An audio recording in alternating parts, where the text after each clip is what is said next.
बच्चों, आज हम एक बहुत ही खूबसूरत सी कविता पढ़ेंगे। फागुन में सावन। तो अभी जो अब देखते हैं सावन में क्या होता है। चारों तरफ बरसात होती है ना। और पेड़ पौधे हरे भरे हो जाते हैं, पक्षी बहुत खुश होते हैं, मोर नाचने लगते हैं सावन के महीने में। क्योंकि सावन में जब बारिश होती है तो ग्रीष्म ऋतु के बाद है ना, गर्मी के बाद आता है सावन का महीना। तो चारों तरफ हरियाली छा जाती है, भरपूर अनाज पैदा होता है। मनुष्य प्रसन्न हो जाते हैं क्योंकि उनको गर्मी से, एक लंबी गर्मी से निजात मिलती है, छुटकारा मिलता है। पक्षी भी प्रसन्न हो जाते हैं क्योंकि उनको हरियाली मिलती है। कीट ना पतंगे मिलते हैं, खाने के लिए भोजन उनको मिलता है। और दाने वगैरह जो हैं वो सब उनको मिलते हैं, भरपूर भोजन मिलता है। तो सावन के महीने में हर व्यक्ति बहुत खुश नज़र आता है। हम सभी सावन की सुंदरता को जानते हैं। सावन के महीने में हमारा वातावरण मनमोहक हो जाता है। आप देखते हैं ना, चारों तरफ हरियाली छा जाती है और बिजली कड़कती है, बारिश होती है, बहुत अच्छा लगता है। छोटे बच्चों को तो उसमें बारिश में नहाने में भी बड़ा आनंद आता है। तो प्रस्तुत कविता में कवि उन भावनाओं को दर्शाता है जो फागुन जैसे महीने में अचानक बारिश के आने से उत्पन्न होती है। तो यहाँ एक कविता का नाम ही है फागुन में सावन, जबकि फागुन में बारिश नहीं होती, लेकिन फागुन में कई बार बारिश हो जाती है। तो ऐसा महसूस होता है जैसे कि फागुन में सावन आ गया हो। ठीक है ना।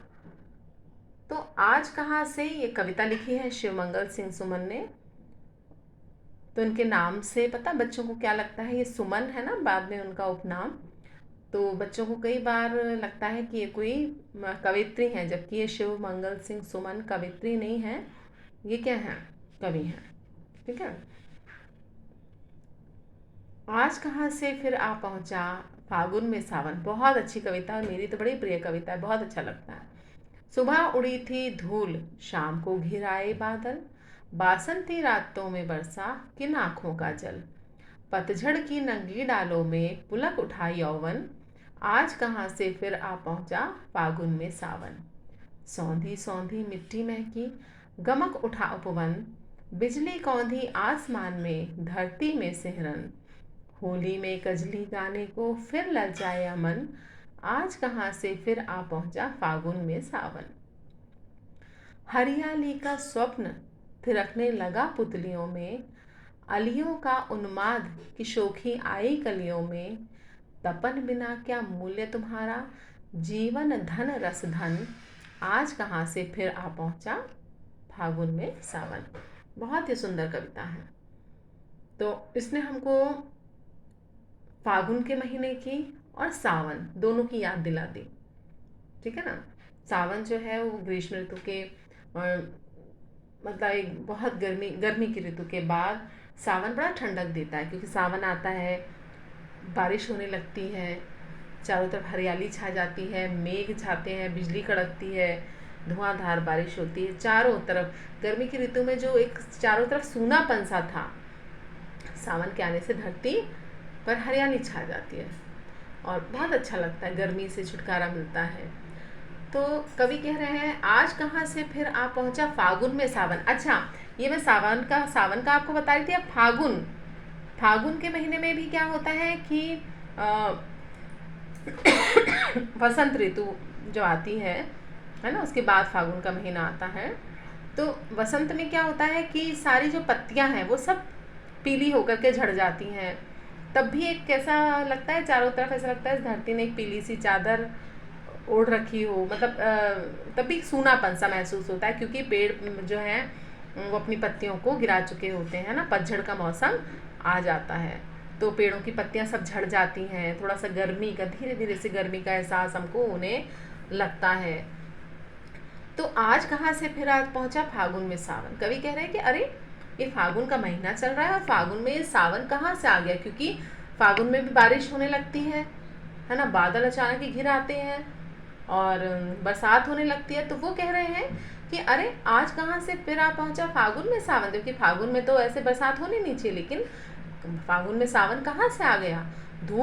सुबह उड़ी थी धूल, शाम को घिराए बादल। आप देखते हैं ना, जब होली आने वाली होती है ना, फागुन का महीना होली, तो आपने देखा होगा, जैसे आप तो स्कूल जाते हैं, स्कूल में देखा होगा धूल का गुबार सा उड़ता है ना। आप कई बार आप देखना, अब आप स्कूल जाएं तो इस बार देखना फागुन के महीने में जब होली के आसपास, कि जब मतलब तेज़ी से धूल भरी हवाएं चलती हैं, तो कवि कह रहे हैं सुबह उड़ी थी धूल, शाम को घिराए बादल। कि अरे अभी सुबह तो धूल उड़ रही थी और शाम को आसमान पर बादल घिराए।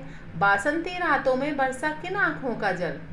तो बसंत ऋतु की रातों में पता नहीं कौन विरहनी रो रही है और किस आँखों से ये जल बरस रहा है। कवि अपनी मनोदशा को बताते हैं, अपने भावों को बताते हैं। पतझड़ की नंगी डालों में पुलक उठा यौवन। वो कह रहे हैं कि पतझड़ में जो पेड़ पौधों की पत्तियां झड़ जाती हैं, तो जैसे ही फागुन में बरसात आती है, तो उन डालों में, जो सूनी डालों है ना, जो पत्ती विहीन हो गई थी, पर्ण विहीन हो गई थी जो डालें, उनमें फिर से कोपलें उगने लग जाती हैं। उसमें फिर से धीरे धीरे हरियाली दिखाई देने लग जाती है। कोपलें, नई नई कोपलें निकल जाती हैं, तो ऐसा लगता है जैसे मानो कि इन नंगी डालों पर, पर्णविहीन डालों पर जवानी सी आ गई हो। आज कहाँ से फिर आ पहुँचा फागुन में सावन। बड़ा आश्चर्य कर रहे हैं कवि कि अरे पता नहीं आज फागुन में सावन का महीना कहाँ से आ गया, क्योंकि फागुन में जब बरसात हो रही है तो फागुन के महीने में वो सावन का एहसास दिला रही है। सौंधी सौंधी मिट्टी में की गमक उठा वन, है ना। जब मिट्टी में बरसात की जब बूंदें, जब पहली बारिश होती है, तो क्या होता है, मिट्टी से बड़ी सौंधी सी खुशबू आती है। और मैंने ये देखा कि बड़ों को तो ये खुश करती ही है, लेकिन छोटे छोटे बच्चों को भी ये सौंधी सौंधी मिट्टी की, आप लोगों को भी ये मिट्टी की सौंधी सौंधी खुशबू बड़ी अच्छी लगती होगी। तो कवि कह रहे हैं सौंधी सौंधी मिट्टी में है कि गमक उठाओ फन। क्योंकि कई बार मैंने देखा कि जब हम लोग स्कूल में होते हैं तो पता बच्चे क्या कहते हैं, बच्चे कहते हैं अरे मैम मिट्टी की कितनी सौंधी सौंधी खुशबू आ रही है ना। जब कभी ऐसी बारिश होती है, पहली बारिश होती है, तो बच्चों को भी वो खुशबू अच्छी लगती है। तो सौंधी सौंधी मिट्टी महकी गमक उठा उपवन, मिट्टी की सौंधी सौंधी खुशबू आ रही है और उपवन में भी चारों तरफ उस मिट्टी की महक छाई हुई है। बिजली कौन थी आसमान में धरती में सिहरन, मतलब जैसे आसमान में एकदम बिजली कौन थी, है ना, बादल गरजे और जो ऐसा लग रहा है जैसे धरती जो है उसमें कपकपी सी छा गई, कब है धरती पर कपकपी फैल गई।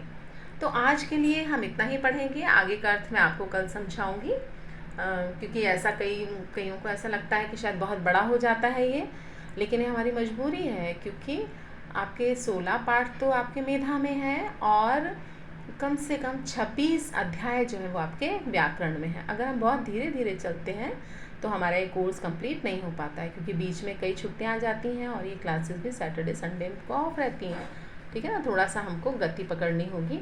तो मैं आपको ये बता देती हूँ कि यहाँ पर इस कविता में कवि ने फागुन में जब बारिश होती है तो उसको सावन का एहसास उनको होता है फागुन के महीने में, तो उनके लिए बड़े आश्चर्य की बात होती है, बड़ा आश्चर्य व्यक्त करते हैं। वो कहते हैं अरे सुबह तो धूल उड़ रही थी, शाम को अचानक ही बादल घिर आए और बारिश होने लगी। पता नहीं वासंती रातों में कौन सी आँखों में जल भर आया, कौन सी आँखें रो रही हैं।